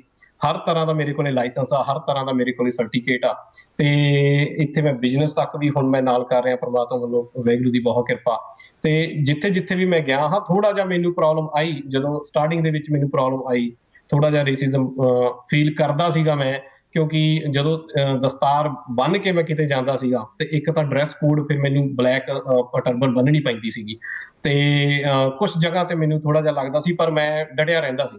ਜਿੱਥੇ ਵੀ ਮੈਨੂੰ ਫੀਲ ਲੱਗਦਾ ਸੀ ਕਿ ਨਹੀਂ, ਇੱਥੇ ਮੈਂ ਕੰਫਰਟੇਬਲ ਫੀਲ ਨਹੀਂ ਕਰ ਰਿਹਾ, ਤਾਂ ਮੈਂ ਜੌਬ ਹੀ ਛੱਡ ਦਿੰਦਾ ਸੀ, ਕਿਉਂਕਿ ਮੈਂ ਇਹੀ ਇੱਕੋ ਗੱਲ ਕਹਿੰਦਾ ਸੀਗਾ ਕਿ ਪਹਿਲਾਂ ਮੈਨੂੰ ਦਸਤਾਰ ਪਿਆਰੀ, ਉਦੋਂ ਬਾਅਦ ਬਾਕੀ ਸਭ ਕੁਝ। ਤੇ ਏਦਾਂ ਕਰਦੇ ਕਰਦੇ 2009 ਤੋਂ 11 ਦੇ ਵਿੱਚ ਮੈਂ 7-Eleven ਪੈਟਰੋਲ ਪੰਪ ਤੇ ਵੀ ਕੰਮ ਕੀਤਾ, ਪੀਜ਼ਾ ਡਿਲੀਵਰੀਆਂ ਵੀ ਕੀਤੀਆਂ, ਟਰੱਕ ਵੀ ਚਲਾਇਆ, ਸਿਕਿਉਰਿਟੀ ਦੀ ਜੌਬ ਵੀ ਕੀਤੀ। ਪਰ ਸਿਕਿਉਰਿਟੀ ਨੂੰ ਮੈਂ ਇੱਕ ਆਪਣਾ ਪ੍ਰੋਫੈਸ਼ਨਲ ਬਿਜ਼ਨਸ ਦੇ ਵਿੱਚ ਵੀ ਲੈ ਆਇਆ, ਕਿਉਂਕਿ 2011 ਤੋਂ ਲੈ ਕੇ 2000 ਹੁਣ ਤੱਕ ਕਰੰਟ ਮੈਂ ਸਿਕਿਉਰਿਟੀ ਦਾ ਹੀ ਬਿਜ਼ਨਸ ਕਰ ਰਿਹਾ। ਤੇ ਸੋ ਏਦਾਂ ਕਿ ਦਸਤਾਰ ਦੇ ਨਾਲ ਮੈਨੂੰ, ਸਹੀ ਕਰੀਏ, ਮੇਰੀ ਪਛਾਣ ਹੀ ਦਸਤਾਰ ਆ ਜੀ। ਤੇ ਇੱਥੋਂ ਤੱਕ ਵੀ ਜੇ ਹੁਣ ਅੱਜ ਸਿਆਸਤ ਦੇ ਵਿੱਚ ਵੀ ਜਿਹੜਾ ਪੈਰ ਪਾਇਆ, ਇਹ ਵੀ ਦਸਤਾਰ ਨੇ ਹੀ ਲੈ ਕੇ ਆਉਂਦਾ ਜੀ। ਸਭ ਕੁਝ ਜੇ ਮੈਂ ਕਹਿਦਾ ਕਿ ਦਸਤਾਰ ਦੀ ਹੀ ਦੇਣ ਆ ਜੀ, ਅੱਜ ਇੱਥੇ ਵੀ ਆ। ਤਾਂ ਤੁਸੀਂ ਸਿਆਸਤ ਦੀ ਗੱਲ ਕੀਤੀ ਤੇ ਸਿਆਸਤ ਦੀ ਹੁਣ ਗੱਲ ਕਰਾਂਗੇ। ਤਾਂ ਫਿਰ ਸਿਆਸਤ ਵੱਲ ਕਿਵੇਂ ਤੁਸੀਂ ਰੁਖ ਕੀਤਾ? ਇੱਕ ਪਾਸੇ ਜਦੋਂ ਸਟਰਗਲ ਵੀ ਕੀਤਾ, ਇੱਕ ਚੰਗੇ ਮੁਕਾਮ ਤੇ ਪਹੁੰਚ ਗਏ, ਤਾਂ ਫਿਰ ਸਿਆਸਤ ਬਾਰੇ ਕਿਵੇਂ ਸੋਚਿਆ ਕਿ ਹੁਣ ਇਸ ਵੱਲ ਵੀ ਵਧਿਆ ਜਾਵੇ, ਉਹ ਵੀ ਬਾਹਰਲੇ ਮੁਲਕ ਦੇ ਅੰਦਰ? ਵੇਖੋ ਜੀ, ਇੱਕ ਪੜਾਅ ਹੁੰਦਾ ਤੁਹਾਡੀ ਲਾਈਫ ਦੇ ਵਿੱਚ। ਜਦੋਂ ਹੁਣ ਮੇਰੀ ਲਾਈਫ ਦੇ ਵਿੱਚ ਏਦਾਂ ਆਇਆ ਸੀਗਾ ਕਿ ਜਦੋਂ ਬੰਦਾ ਪੀਆਰ ਹੋ ਜਾਂਦਾ, ਪੀਆਰ ਪਹਿਲਾਂ ਬੜੇ ਮੈਂ ਔਖੇ ਹਾਲਾਤਾਂ ਦੇ ਵਿੱਚ ਲਈ ਆ, ਬੜਾ ਪੈਸਾ ਭਰ ਕੇ ਲਈ ਆ। ਕਿਉਂਕਿ ਆਸਟ੍ਰੇਲੀਆ 'ਚ ਪਹਿਲਾਂ ਹੀ ਔਖਾ ਹੋ ਜਾਂਦਾ ਪੀਆਰ ਹੋਣਾ, ਹਾਂਜੀ, ਐਜ਼ ਕੰਪੇਅਰ ਕੈਨੇਡਾ। ਤੇ ਹਾਂਜੀ, ਤੇ ਪੀਆਰ ਲੈਣ ਲਈ ਹੀ ਮੈਂ ਬੜੇ ਮੁਲਕ ਵੀ ਘੁੰਮਿਆ ਜੀ। ਤੇ ਸਾਰਾ ਯੂਰਪ ਕੰਟਰੀ ਮੈਂ ਘੁੰਮਿਆ ਕਿ ਮੈਨੂੰ ਕਿਸੇ ਤਰੀਕੇ ਨਾਲ ਪੀਆਰ ਮਿਲ ਜੇ। ਜਦੋਂ ਪੀਆਰ ਵੀ ਮਿਲ ਗਈ, ਤੇ ਫਿਰ ਹੁੰਦਾ ਕਿ ਘਰ ਲਿਆ ਜਾਵੇ ਜਾਂ ਬਿਜ਼ਨਸ ਲਿਆ ਜਾਵੇ। ਤਾਂ ਮੈਂ ਫਿਰ ਚੂਜ਼ ਕੀਤਾ ਬਿਜ਼ਨਸ। ਉਹ ਬਿਜ਼ਨਸ 'ਚ ਮੈਨੂੰ ਘਾਟੇ ਪਏ। ਉਹ ਘਾਟੇ ਪੈਣ ਤੋਂ ਬਾਅਦ ਫਿਰ ਮੈਂ ਘਰ ਲਿਆ, ਬੜਾ ਮਿਹਨਤ ਫਿਰ ਕਹਿ ਦਈਏ ਕਿ ਦੁਬਾਰਾ ਮੇਰੀ ਜ਼ਿੰਦਗੀ ਦੁਬਾਰਾ ਸਟਾਰਟ ਹੋਈ। ਉਦੋਂ ਬਾਅਦ ਏਦਾਂ ਕਰਦੇ ਕਰਦੇ ਜਦੋਂ ਮੈਂ ਸਿਕਿਉਰਿਟੀ ਦਾ ਬਿਜ਼ਨਸ ਕੀਤਾ, ਸਿਕਿਉਰਿਟੀ ਦੇ ਬਿਜ਼ਨਸ ਦੇ ਵਿੱਚ ਹੀ ਮੇਰਾ ਸਿਆਸਤ ਦੇ, ਜੇ ਕਹਿ ਦਈਏ, ਕਿਉਂਕਿ ਅਸੀਂ ਇੱਥੇ ਸਪਾਂਸਰ ਆਪਣਾ ਸਿਕਿਉਰਿਟੀ ਦਾ ਬਿਜ਼ਨਸ, ਇੱਥੇ ਜਿੰਨੇ ਵੀ ਦੀਵਾਲੀ ਫੈਸਟੀਵਲ ਹੁੰਦੇ ਸੀਗੇ, ਕੁਝ ਵੀ ਹੁੰਦਾ ਸੀ, ਤੇ ਮੈਂ ਆਪਣੀ ਸਿਕਿਉਰਿਟੀ ਪ੍ਰੋਵਾਈਡ ਕਰਦਾ ਸੀਗਾ। ਏਦਾਂ ਕਰਦੇ ਕਰਦੇ ਮੇਰਾ ਸਿਆਸੀ ਜਿਹੜੇ ਸੀਗੇ ਇੱਥੋਂ ਦੇ ਕਹਿੰਦੇ ਕਹਾਉਂਦੇ ਲੀਡਰ, ਉਹਨਾਂ ਨਾਲ ਮੁਲਾਕਾਤ ਹੋਣ ਲੱਗ ਗਈ ਮੇਰੀ। ਤੇ ਇੱਕ ਉਹ ਕਹਿੰਦੇ ਨੇ ਕਿ ਮੁਕਤਸਰ ਦੀ ਧਰਤੀ ਇਹ ਇੱਕ ਗੁੜਤੀ ਹੈ ਜੀ, ਜਿੰਨੇ ਵੀ ਇੱਥੋਂ ਲੀਡਰ ਆ ਆਪਣੇ ਮੁਕਤਸਰ ਸ਼ਹਿਰ ਤੋਂ, ਮੁਕਤਸਰ ਦੇ ਇਲਾਕਿਆਂ ਤੋਂ, ਤੇ ਉੱਥੋਂ ਹੀ ਸ਼ੁਰੂਆਤ ਹੋਈ ਹੈ ਕਈ ਲੀਡਰਾਂ ਦੀ। ਤਾਂ ਸੋ ਏਦਾਂ ਹੀ ਇੱਕ ਇਹ ਖੂਨ ਦੇ ਵਿੱਚ ਹੀ ਆਪਾਂ ਕਹਿ ਸਕਦੇ ਹਾਂ, ਜਾਂ ਮੁਕਤਸਰ ਦੀ ਧਰਤੀ ਦਾ ਪਾਣੀ ਏਦਾਂ ਦਾ। ਤੇ ਮੈਨੂੰ ਵੀ ਇੱਥੇ ਜਦੋਂ ਮੌਕਾ ਮਿਲਿਆ, ਤੇ ਮੈਨੂੰ ਸੀਗਾ ਕਿ ਮੈਂ ਕਿਸੇ ਨਾ ਕਿਸੇ ਤਰ੍ਹਾਂ ਦਾ, ਮੈਨੂੰ ਜੇ ਕੋਈ ਪਲੇਟਫਾਰਮ ਮਿਲ ਗਿਆ ਨਾ, ਤਾਂ ਮੈਂ, ਵੇਖੋ, ਪਹਿਲਾਂ ਤਾਂ ਮੇਰੇ ਦਿਲ ਦੇ ਵਿੱਚ ਇਹ ਸੀਗਾ ਕਿ ਆਪਣੀ ਕਮਿਊਨਿਟੀ ਨੂੰ ਸਰਵ ਕਰਾਂ, ਕਿ ਇਸ ਮੁਲਕ ਨੇ ਮੈਨੂੰ ਬਹੁਤ ਕੁਛ ਦਿੱਤਾ। ਤੇ ਦੂਸਰੀ ਮੈਨੂੰ ਇਹ ਸੀਗੀ ਕਿ ਕਿਸੇ ਤਰੀਕੇ ਨਾਲ ਪੱਗ ਨੂੰ ਰਿਪਰੈਜ਼ੈਂਟ ਕਰਨਾ, ਆਪਣੇ ਪੰਜਾਬ ਨੂੰ ਰਿਪਰੈਜ਼ੈਂਟ ਕਰਨਾ, ਆਪਣੀ ਸਿੱਖੀ ਨੂੰ ਰਿਪਰੈਜ਼ੈਂਟ ਕਰਨਾ। ਤੇ ਇੱਥੇ ਦੇ ਜਿਹੜੇ ਲੋਕਲ ਲੀਡਰ ਨੇ, ਉਹਨਾਂ ਨਾਲ ਮੇਰੀ ਥੋੜੀ ਜਾਣ ਪਛਾਣ ਸ਼ੁਰੂ ਹੋਈ। ਤੇ ਮੈਂ ਆਪਣਾ ਸਿਕਿਉਰਿਟੀ ਦੀਆਂ ਸ਼ਿਫਟਾਂ ਲਾਉਂਦਾ ਹੁੰਦਾ ਸੀ। ਮੈਂ ਵਿਲਸਨ ਸਿਕਿਉਰਿਟੀ ਦੇ ਵਿੱਚ ਇੱਥੇ ਕੰਮ ਕਰਦਾ ਸੀ। ਤੇ ਜਦੋਂ ਕਿਤੇ ਮੈਨੂੰ ਇਹਨਾਂ ਨੇ ਮਿਲਣਾ, ਇੱਥੋਂ ਦੇ ਲੋਕਲ ਲੀਡਰਾਂ ਨੇ, ਸਾਰੇ, ਵੈਸੇ ਤਾਂ ਮੇਰਾ ਸਾਰਾ ਹੀ ਪਾਰਟੀਆਂ ਦੇ ਨਾਲ ਬਹੁਤ ਵਧੀਆ ਹੈਗਾ। ਤੇ ਜਦੋਂ ਲੋਕਲ ਲੇਬਰ ਪਾਰਟੀ ਦੇ ਲੀਡਰ ਮੈਨੂੰ ਮਿਲਦੇ ਸੀਗੇ, ਤੇ ਮੈਨੂੰ ਕਹਿੰਦੇ ਸੀਗੇ, ਮੇਰੇ ਪੁੱਛਦੇ ਸੀਗੇ ਤੇਰੀ ਬੈਕਗਰਾਉਂਡ ਕੀ ਆ, ਦਸਤਾਰ ਬਾਰੇ ਪੁੱਛਦੇ, ਮੈਂ ਉਹਨਾਂ ਨੂੰ ਐਕਸਪਲੇਨ ਕਰਦਾ ਸੀਗਾ। ਤੇ ਹੌਲੀ ਹੌਲੀ ਇੱਕ ਦਿਨ ਏਦਾਂ ਦਾ ਟਾਈਮ ਆਇਆ ਕਿ ਹੁਣ ਇੱਥੇ ਜੀ ਕੌਂਸਲ ਦੇ ਇਲੈਕਸ਼ਨ ਹੋ ਰਹੇ ਆ। ਇੱਥੇ 3 ਤਰ੍ਹਾਂ ਦੀ, ਕਹਿੰਦਾ ਆਖਿਰਕਾਰ ਹੁਣ ਤੁਸੀਂ ਕਿਸ ਪਾਰਟੀ ਤੋਂ ਇਲੈਕਸ਼ਨ ਲੜ ਰਹੇ ਹੋ? ਤਾਂ ਕੌਂਸਲ ਦਾ ਜੇਕਰ ਆਸਟ੍ਰੇਲੀਆ ਦੇ ਅੰਦਰ ਮਤਲਬ ਸਾਂਝੇ ਆਵੇ ਪੰਜਾਬ ਦੇ ਨਾਲ ਜੋੜ ਕੇ, ਥੋੜਾ ਜਿਹਾ ਉਹ ਵੀ ਸਾਨੂੰ ਜ਼ਰੂਰ ਦੱਸੋ, ਜੋ ਦਰਸ਼ਕ ਦੇਖਣਗੇ, ਸੁਣਨਗੇ, ਉਹਨਾਂ ਨੂੰ ਸੌਖਾ ਹੋ ਸਕੇ। ਹਾਂਜੀ, ਵੇਖੋ ਜੀ, ਕੌਂਸਲ ਜਿਵੇਂ ਆਪਾਂ ਕਹਿ ਦਿੰਦੇ ਆ ਨਾ ਕਿ ਐਮਸੀ ਦੇ ਇਲੈਕਸ਼ਨ ਆ ਗਏ ਜੀ, ਹਨਾ ਜੀ, ਲੋਕਲ ਆਪਣੇ ਜ਼ਿਲ੍ਹੇ ਦੇ ਐਮਸੀ ਦੇ ਇਲੈਕਸ਼ਨ ਆ ਗਏ, ਉਵੇਂ ਹੀ ਇੱਥੇ ਆਪਾਂ ਕਹਿੰਦੇ ਆ ਕਿ ਕੌਂਸਲ ਦੇ ਇਲੈਕਸ਼ਨ, ਹਨਾ। ਤੇ ਇੱਥੇ 3 ਤਰ੍ਹਾਂ ਦੀ ਗਵਰਨਮੈਂਟ ਆ ਜੀ, ਲੋਕਲ ਗਵਰਨਮੈਂਟ, ਸਟੇਟ ਗਵਰਨਮੈਂਟ ਤੇ ਫੈਡਰਲ ਗਵਰਨਮੈਂਟ। ਹੁਣ ਇਹ ਲੋਕਲ ਗਵਰਨਮੈਂਟ ਦੇ ਇਲੈਕਸ਼ਨ ਆ ਜੀ। ਇਹਦੇ ਵਿੱਚ ਕੀ ਹੁੰਦਾ ਕਿ ਸਾਡੇ 11 ਕਾਉਂਸਲਰ ਚੁਣੇ ਜਾਂਦੇ ਆ, ਵੋਟਾਂ ਪੈਂਦੀਆਂ, ਤੇ ਕਈ ਤਰ੍ਹਾਂ ਦੀਆਂ ਪਾਰਟੀਆਂ, ਆਜ਼ਾਦ ਉਮੀਦਵਾਰ ਵੀ ਖੜੇ ਹੁੰਦੇ ਆ। ਪਾਰਟੀ ਜਿਵੇਂ ਇੱਥੇ ਨੈਸ਼ਨਲ ਪਾਰਟੀ, ਲਿਬਰਲ ਪਾਰਟੀ ਹੋ ਗਈ ਜੀ, ਉਹ ਗ੍ਰੀਨ ਪਾਰਟੀ ਹੋ ਗਈ, ਤੇ ਜਿਹੜੀ ਸਾਡੀ ਆ, ਇਹ ਸਭ ਤੋਂ ਵੱਡੀ ਦੂਜੀ ਨੈਸ਼ਨਲ ਪਾਰਟੀ ਆ ਜੀ, ਲੇਬਰ ਪਾਰਟੀ। ਮੈਨੂੰ ਟਿਕਟ ਮਿਲੀ ਹੈ ਜੀ ਲੇਬਰ ਪਾਰਟੀ ਤੋਂ, ਤੇ ਮੈਂ ਸਾਡੀ ਟਿਕਟ ਦੇ ਵਿੱਚ ਤੁਸੀਂ ਵੇਖੋ ਜੀ, ਉਹ ਪਿੱਛੇ ਬੈਨਰ ਦੇ ਵਿੱਚ 7 ਜਾਣੇ ਹਨਾ ਜੀ ਸਾਡੀ ਟਿਕਟ ਦੇ ਵਿੱਚ ਹੈਗੇ ਨੇ, ਤੇ ਜਿਨ੍ਹਾਂ ਦੇ ਵਿੱਚੋਂ ਇੱਕ ਓਰੀਜਨਲ ਕਮਿਊਨਿਟੀ ਤੋਂ ਲੇਡੀ ਹੈ ਜੀ, ਬਾਕੀ ਇੱਥੋਂ ਆਸਟ੍ਰੇਲੀਅਨ ਨੇ, ਤੇ ਇੱਕ ਮੈਨੂੰ, ਕਿਉਂਕਿ ਇੱਕ ਸਾਡੀ ਪਾਰਟੀ ਦਾ ਕਿ ਹਰ ਇੱਕ ਨੂੰ ਬਰਾਬਰ ਸਮਝਿਆ ਜਾਵੇ ਤੇ ਕੋਈ ਜਾਤੀ ਭੇਦਭਾਵ ਨਾ ਹੋਵੇ ਜੀ। ਤੇ ਇਹਨਾਂ ਨੇ ਜਦੋਂ ਮੈਨੂੰ ਸੰਪਰਕ ਕੀਤਾ ਤੇ ਮੈਨੂੰ ਇਹਨਾਂ ਨੇ ਜਦੋਂ ਪੁੱਛਿਆ ਕਿ ਅਸੀਂ ਇੱਥੇ ਇਲੈਕਸ਼ਨ ਲੜਨ ਜਾ ਰਹੇ ਹਾਂ ਤੇ ਸਾਡੀ ਪਾਰਟੀ ਵੱਲੋਂ ਅਸੀਂ ਚਾਹੁੰਦੇ ਹਾਂ ਕਿ ਤੂੰ ਰੀਪ੍ਰੈਜ਼ੈਂਟ ਕਰੇ ਆਪਦੀ ਕਮਿਊਨਿਟੀ ਨੂੰ, ਤੇ ਮੈਂ ਆਪਣੇ ਪਰਿਵਾਰ ਨਾਲ ਗੱਲ ਕੀਤੀ ਤੇ ਪਰਿਵਾਰ ਨੇ ਕਿਹਾ ਕਿ ਇਹ ਬੜਾ ਸੋਹਣਾ ਮੌਕਾ, ਤੇ ਤੂੰ ਵੀ ਕਹਿੰਦਾ ਸੀਗਾ ਕਿ ਕਿਸੇ ਦਿਨ ਜੇ ਕੋਈ ਏਦਾਂ ਦਾ ਟਾਈਮ ਆਇਆ ਤੇ ਤੂੰ ਆਪਣੇ ਰੀਪ੍ਰੈਜ਼ੈਂਟ ਕਰੇਗਾ, ਤੇ ਮੈਂ ਇਹਨਾਂ ਨੂੰ ਹਾਂ ਕਰ ਦਿੱਤੀ ਜੀ। ਤੇ ਥੋੜਾ ਜਿਹਾ ਸੋਸ਼ਲ ਵੀ ਮੈਂ ਐਕਟਿਵ ਹਾਂ ਬਹੁਤ, ਕਿਉਂਕਿ ਬਿਜ਼ਨਸ ਕਰਕੇ ਵੀ, ਤੇ ਪਿਛਲੇ 4 ਸਾਲ ਤੋਂ ਮੈਂ ਇਹਨਾਂ ਪਾਰਟੀਆਂ ਦੇ ਵਿੱਚ ਨਾਲ ਕੈਂਪੇਨ ਵੀ ਕਰਾਉਂਦਾ ਸੀਗਾ, ਤੇ ਇੱਥੋਂ ਦੇ ਲੋਕਲ ਲੀਡਰ ਵੀ ਮੈਨੂੰ ਜਾਣਦੇ ਸੀਗੇ। ਤੇ ਸਾਡੇ ਜਿਹੜੇ QPRC ਕ੍ਰਿਮਬਿਨ ਕੌਂਸਲ ਦੇ ਲੇਬਰ ਪਾਰਟੀ ਵੱਲੋਂ ਪਿੱਛੇ ਤੁਸੀਂ ਵੇਖ ਰਹੇ ਹੋਗੇ ਜਿਹੜੇ ਸੈਂਟਰ ਦੇ ਵਿੱਚ ਖੜੇ ਨੇ ਬਰਾਈਸ ਵਿਲਸਨ, ਤੇ ਉਹਨਾਂ ਨੇ ਜਦੋਂ ਮੇਰੇ ਨਾਲ ਕੰਟੈਕਟ ਕੀਤਾ ਕਹਿੰਦੇ ਕਿ ਅਸੀਂ ਬੂਟਾ ਲਾਉਣ ਜਾ ਰਹੇ ਹਾਂ। ਉਹ ਬੂਟਾ ਏਦਾਂ ਦਾ ਕਿ ਇੱਥੇ ਇੰਡੀਅਨ ਕਮਿਊਨਿਟੀ ਬਹੁਤ ਗਰੋਥ ਕਰ ਰਹੀ ਹੈ। ਹੁਣ ਜਿੱਥੋਂ ਦੀਆਂ ਕੌਂਸਲ ਦੀਆਂ ਚੋਣਾਂ ਮੈਂ ਲੜ ਰਿਹਾ ਜੀ, ਇਹ ਨਿਊ ਸਾਊਥ ਵੇਲ ਸਟੇਟ ਆ ਜੀ, ਜਿਹੜੀ ਇੱਥੋਂ ਦੇ ਸਰਹੱਦੀ ਇਲਾਕਾ ਜੀ, ਕੈਨਬਰਾ ਦੇ ਨਾਲ ਲੱਗਦਾ, ਦੂਜੀ ਸਟੇਟ ਦੇ ਨਾਲ ਲੱਗਦਾ ਜੀ, ACT ਦੇ ਨਾਲ, ਤੇ ਸਰਹੱਦੀ ਇਲਾਕੇ ਦੇ ਵਿੱਚੋਂ ਮੈਂ ਖੜਾ ਹੋਇਆ ਜੀ ਲੇਬਰ ਪਾਰਟੀ ਵੱਲੋਂ, ਤੇ ਸਾਡੀ ਟਿਕਟ ਦੇ ਵਿੱਚ 7 ਜਾਣੇ ਆ ਜੀ, ਤੇ ਇਹ ਚੋਣਾਂ 4 ਦਸੰਬਰ ਨੂੰ ਹੋਣ ਜਾ ਰਹੀਆਂ। ਤੇ ਕੌਂਸਲ ਦੇ ਜਿਵੇਂ ਤੁਹਾਨੂੰ ਪਤਾ ਹੀ ਆ ਕਿ ਲੋਕਲ ਕੌਂਸਲ ਆ ਜਿਹੜੀ, ਇਹ ਸ਼ਹਿਰ ਦੀ ਮਾਂ ਮੰਨੀ ਜਾਂਦੀ ਆ ਉਸ ਹਿਸਾਬ ਨਾਲ, ਕਿਉਂਕਿ ਸ਼ਹਿਰ ਦੀ ਕੋਈ ਵੀ ਡਿਵੈਲਪਮੈਂਟ ਆ ਜੀ ਉਹ ਕੌਂਸਲ ਦੇ ਸਹਾਰੇ ਹੀ ਹੁੰਦੀ ਹੈ। ਕੌਂਸਲ ਦੇ ਵਿੱਚ ਜੇ ਅਸੀਂ ਕੌਂਸਲਰ ਬਣਦੇ ਹਾਂ ਤਾਂ ਸਾਡਾ ਵਾਰਤਾਲਾਪ ਲੋਕਲ ਪਬਲਿਕ ਨਾਲ ਹੁੰਦਾ ਜੀ, ਪਬਲਿਕ ਨਾਲ ਵਾਰਤਾਲਾਪ ਕਰਕੇ ਅਸੀਂ ਸਾਡੀ ਜਿਹੜੀ ਟੀਮ 11 ਕੌਂਸਲਰ ਚੁਣੇ ਜਾਣੇ ਆ ਜੀ, ਤੇ ਇੱਥੋਂ ਦੇ ਇਲਾਕੇ ਦੇ ਵਿੱਚ 65,000 ਜਿਹੜੀ ਵੋਟ ਆ ਉਹ 65,000 ਹੈਗੀ ਆ। ਪਰ ਇੱਕ ਤੁਹਾਨੂੰ ਹੋਰ ਦੱਸਦਾ ਜੀ, ਇਸ ਵਾਰ ਕੰਪੀਟੀਸ਼ਨ ਇੰਨਾ ਵੱਧ ਗਿਆ ਹੈ ਕਿ 75 ਕੈਂਡੀਡੇਟ ਖੜੇ ਹੋ ਗਏ ਜੀ, ਤੇ ਕੰਪੀਟੀਸ਼ਨ ਬਹੁਤ ਜ਼ੋਰ ਤੇ ਆ। ਪਰ ਟੱਚਵੁੱਡ ਜੀ ਪਰਮਾਤਮਾ ਵੱਲੋਂ ਸਾਡੀ ਕੈਂਪੇਨ ਬਹੁਤ ਜ਼ੋਰ ਤੇ ਚੱਲ ਰਹੀ ਆ, ਤੇ ਸਾਰੀ Punjabi, Indian community, Nepali community, Pakistani community, ਹੋਰ ਸਾਰੀਆਂ ਜਿੰਨੀਆਂ ਵੀ ਕਮਿਊਨਿਟੀਆਂ, ਉਹ ਬਹੁਤ ਵਧੀਆ ਭਾਰੀ ਭਰਵਾਂ ਹੁੰਗਾਰਾ ਦੇ ਰਹੀਆਂ ਜੀ। ਬਹੁਤ ਸੋਹਣੀ ਕੈਂਪੇਨ ਚੱਲ ਰਹੀ ਹੈ। ਤੁਹਾਡੇ ਮੁਕਾਬਲੇ 'ਚ ਕੌਣ ਖੜਾ ਹੈ ਇਹ ਵੀ ਜ਼ਰੂਰ ਦੱਸ ਦਿਓ, ਕੋਈ ਪੰਜਾਬੀ ਹੈਗਾ ਜਾਂ ਕੋਈ ਆਸਟ੍ਰੇਲੀਆ ਦਾ, ਕਿ ਉੱਥੇ ਜਿਹੜਾ ਮੂਲ ਨਿਵਾਸੀ ਉਹ ਹੈਗਾ? ਵੇਖੋ ਜੀ ਕਿ ਜਿਹੜੇ ਤਾਂ ਮੁਕਾਬਲੇ ਦੇ ਵਿੱਚ, ਜਿਵੇਂ ਮੈਂ ਤੁਹਾਨੂੰ ਦੱਸਿਆ, ਲੇਬਰ ਪਾਰਟੀ ਦਾ ਮੁਕਾਬਲਾ ਲਿਬਰਲ ਪਾਰਟੀ ਨਾਲ, ਗ੍ਰੀਨ ਪਾਰਟੀ ਨਾਲ, ਤੇ ਕੁਝ ਹੋਰ ਗਰੁੱਪ, ਇੰਡੀਪੈਂਡੈਂਟ ਗਰੁੱਪ ਖੜੇ ਹੋਏ ਆ। ਉਹਨਾਂ ਗਰੁੱਪਾਂ ਦੇ ਵਿੱਚੋਂ ਇੱਕ ਆਪਣੇ ਪੰਜਾਬੀ ਭਾਈਚਾਰੇ ਦਾ ਨੌਜਵਾਨ ਵੀ ਹੈਗਾ, ਪਰ ਉਹ ਇੰਡੀਪੈਂਡੈਂਟ ਗਰੁੱਪ ਆ। ਵੇਖੋ ਜੀ, ਜਿੱਥੇ ਨੈਸ਼ਨਲ ਪਾਰਟੀ ਤਾਂ ਨੈਸ਼ਨਲ ਪਾਰਟੀ ਆ, ਮੈਨੂੰ ਟਿਕਟ ਨੈਸ਼ਨਲ ਪਾਰਟੀ ਤੋਂ ਮਿਲੀ ਆ। ਏਦਾਂ ਜੀ 10 ਗਰੁੱਪ ਖੜੇ ਹੋਏ ਆ ਜੀ ਮੁਕਾਬਲੇ ਦੇ ਵਿੱਚ, ਤੇ 75 ਕੈਂਡੀਡੇਟ ਆ ਜੀ, ਤੇ ਮੁਕਾਬਲਾ ਬੜਾ ਫਸਵਾ ਜੀ। ਤੇ ਆਪਾਂ ਦਿਨ ਰਾਤ ਮਿਹਨਤ ਕੀਤੀ ਹੋਈ ਹੈ ਜੀ, ਤੇ ਵੈਗਰੂ ਭਾਗਲਾ ਵੀ ਜੀ, ਜਿਸ ਹਿਸਾਬ ਨਾਲ ਬਹੁਤ ਸੋਹਣਾ ਰਿਸਪੌਂਸ ਮਿਲਿਆ, ਤੇ ਸਾਨੂੰ ਪੂਰੀ ਉਮੀਦ ਆ ਕਿ ਸਾਡੀ ਪਾਰਟੀ ਹੈ ਜਿਹੜੀ ਉਹ ਭਾਰੀ ਵੋਟਾਂ ਨਾਲ ਹਨਾ ਜੀ, ਤੇ ਜ਼ਰੂਰ ਜਿੱਤ ਹਾਸਲ ਕਰੇਗੀ ਜੀ। ਤਾਂ ਅਸੀਂ ਵੀ ਇਹੀ ਦੁਆ ਕਰਾਂਗੇ ਕਿ ਤੁਸੀਂ ਜਿੱਤ ਹਾਸਲ ਕਰੋ, ਕਿਉਂਕਿ ਤੁਸੀਂ ਜਿਹੜੀ ਪੱਗ ਦੀ ਸ਼ਾਨ ਉਸ ਨੂੰ ਵੀ ਬਰਕਰਾਰ ਰੱਖਿਆ ਹੋਇਆ। ਤਾਂ ਅਖੀਰਲਾ ਸਵਾਲ ਆ ਮੇਰਾ, ਅਸੀਂ ਜਿਵੇਂ ਇਹੀ ਆਸ ਕਰਾਂਗੇ ਤੁਸੀਂ ਜਦੋਂ ਜਿੱਤਦੇ ਹੋ ਤਾਂ ਫਿਰ ਕਿਸ ਤਰ੍ਹਾਂ ਦੇ ਕੰਮ ਕੀਤੇ ਜਾਣਗੇ ਪੰਜਾਬੀ ਕਮਿਊਨਿਟੀ ਦੇ ਲਈ?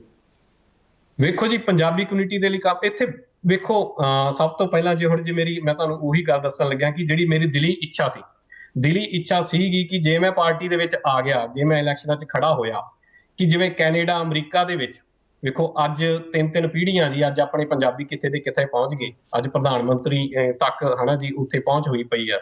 ਸੋ ਇਹੀ ਮੇਰੀ ਸੋਚ ਸੀ ਕਿ ਜਿੱਦਣ ਮੈਂ ਆ ਗਿਆ ਤਾਂ ਮੈਂ ਜਿੰਨਾ ਵੱਧ ਤੋਂ ਵੱਧ ਇੱਥੇ ਲੋਕਲ ਕੰਮ, ਕਿਉਂਕਿ ਬੜੀਆਂ ਦਿੱਕਤਾਂ ਆਉਂਦੀਆਂ। ਸਭ ਤੋਂ ਪਹਿਲਾਂ ਜੀ ਆਪਾਂ ਜੇ ਲੋਕਲ ਲੈਵਲ ਤੇ ਵੇਖਿਆ ਜਾਵੇ ਤਾਂ ਪੰਜਾਬੀ ਕਮਿਊਨਿਟੀ ਦੇ ਵਿੱਚ ਕਈ ਥਾਵਾਂ ਤੇ ਭਾਸ਼ਾ ਦੀ ਬੜੀ ਪ੍ਰੋਬਲਮ ਆਉਂਦੀ ਹੈ। ਜਿਹੜੇ ਆਪਣੇ ਬਜ਼ੁਰਗ ਇੰਡੀਆ ਤੋਂ ਆਉਂਦੇ ਆ, ਉਹ ਜਾਂ ਹੋਰ ਦੇਸ਼ਾਂ ਤੋਂ ਆਉਂਦੇ ਆ ਜਿਨ੍ਹਾਂ ਨੂੰ ਇੰਗਲਿਸ਼ ਨਹੀਂ ਆਉਂਦੀ, ਉਹਨਾਂ ਲਈ ਲਾਇਬ੍ਰੇਰੀਆਂ ਦੇ ਵਿੱਚ ਸਹੂਲਤਾਂ, ਉਹਨਾਂ ਨੂੰ ਨਾਲ ਹਨਾ ਅੰਗਰੇਜ਼ੀ ਭਾਸ਼ਾ ਸਿਖਾਈ ਜਾਵੇ। ਪਲੱਸ ਨਾਲ ਕੌਂਸਲ ਦੇ ਵਿੱਚ ਰਹਿ ਕੇ ਜਿੰਨੇ ਇੱਥੇ ਪੰਜਾਬੀ ਕਮਿਊਨਿਟੀ ਲਈ ਕੋਈ ਨਾ ਕੋਈ, ਜਿਵੇਂ ਕਹਿ ਦਈਏ ਕਿ ਆਪਾਂ ਪਾਰਕ ਹੋ ਗਏ ਹਨਾ ਜੀ, ਵੱਧ ਤੋਂ ਵੱਧ ਐਕਟੀਵਿਟੀਆਂ ਏਦਾਂ ਕਰਾਈਆਂ ਜਾਣ, ਆਪਣੀ ਪੰਜਾਬੀ ਭਾਸ਼ਾ ਨੂੰ ਉੱਪਰ ਲਿਆ ਜਾਵੇ।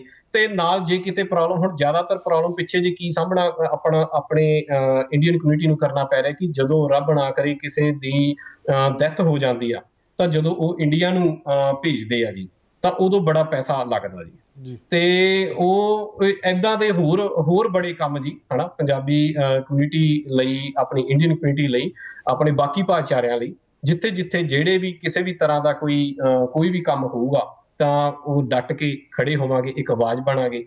ਭਾਵੇਂ ਉਹ ਆਵਾਜ਼ ਬਣ ਕੇ ਇੰਡੀਆ ਤੱਕ ਪਹੁੰਚਾਉਣੀ ਹੋਵੇ, ਭਾਰਤ ਤੱਕ ਪਹੁੰਚਾਉਣੀ ਹੋਵੇ, ਭਾਵੇਂ ਉਹ ਆਵਾਜ਼ ਬਣ ਕੇ ਇੱਥੋਂ ਦੇ ਕੋਈ ਵੀ ਕਿਸੇ ਵੀ ਤਰ੍ਹਾਂ ਦਾ ਕੰਮ ਆ, ਭਾਵੇਂ ਉਹ ਜੌਬਾਂ ਨਾਲ। ਹੁਣ ਸਾਡੇ ਜਿਹੜੀ ਪਾਰਟੀ ਵੱਲੋਂ ਵੀ ਇਹੀ ਕਿਹਾ ਗਿਆ ਕਿ ਇੱਥੇ ਘਰ ਬੜੇ ਮਹਿੰਗੇ ਹੋ ਰਹੇ ਆ, ਜੀ ਤੇ ਹਾਊਸ ਅਫੋਰਡੇਬਿਲਟੀ, ਕਲਾਈਮੇਟ ਚੇਂਜ ਦੀ ਸਾਡੀ ਪਾਰਟੀ ਦੀਆਂ ਜਿਹੜੀਆਂ ਪਾਲਿਸੀਜ਼ ਨੇ ਉਹ ਲੈ ਕੇ ਆ ਰਹੇ ਹਾਂ ਅਸੀਂ।